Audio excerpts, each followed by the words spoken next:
what we need from touring companies to help sell the show is, apart from really good copy, it's really great when companies come in and meet us and they tell us about the shows, and then we're enthusiastic about the show. If they have really good images, you know, the images have to be bright, have to be inviting. Like, we could have kids shows coming, and if the image is kind of really dark and kind of grainy, it doesn't represent the show really well. So really good image, a few different images, different sizes, obviously high res, we can use them everywhere.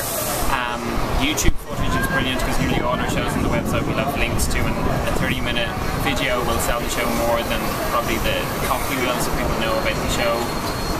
And then with promoting it, getting it up on Facebook, you know, it has to be, like, it'll be on our website and our Facebook, but it has to be on your website has to be up to date with your current show, and on Facebook, on Twitter, all of those kind of things really help.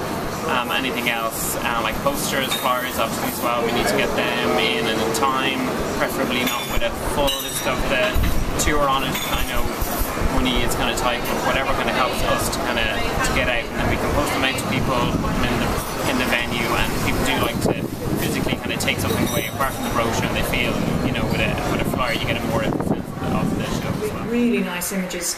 I like them in colour. I don't mind them in black and white, but if they're hideous, this sort of picture of boring person, well, why? You know, there's all sorts of creative things you can do. Even with a regular photograph, you can tart it up with Instagram and, you know, effects. A little bit of video is great, like a YouTube,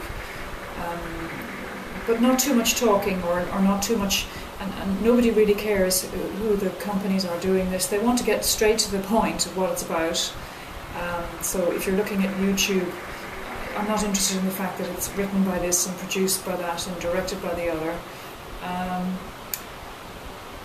And not too much blurb. And a sound file is great too. If, you know, something that we can use, we can drop onto the website, we can drop onto our Facebook page, we can say this gives the essence of what it's about. But lovely images, and not too much text. You know, again, it's like for touring shows, we have one or two companies how to build up a relationship with the audience.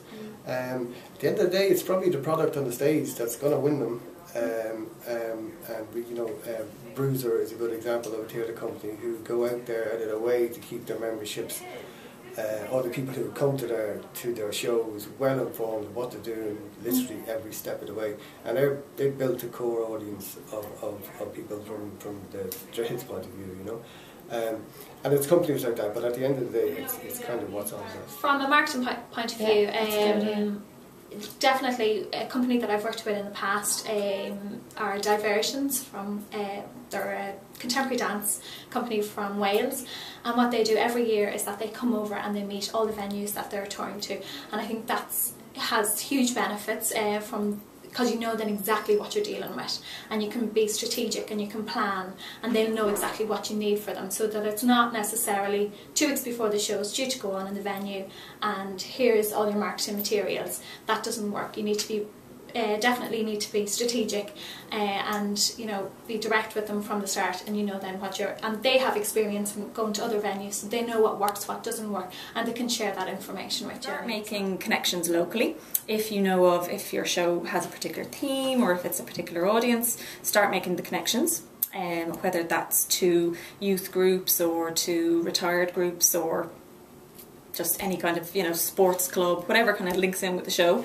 Make the connections yourself. We're constantly talking to the same people all the time, and they kind of get a little bit fatigued, just our faces constantly. So if a new face comes along with a new show, it's very exciting, and they think that this is a kind of a nice. Ideally, the full staff get to see the show, so that box office staff can inform the public about it, and they kind of are more knowledgeable.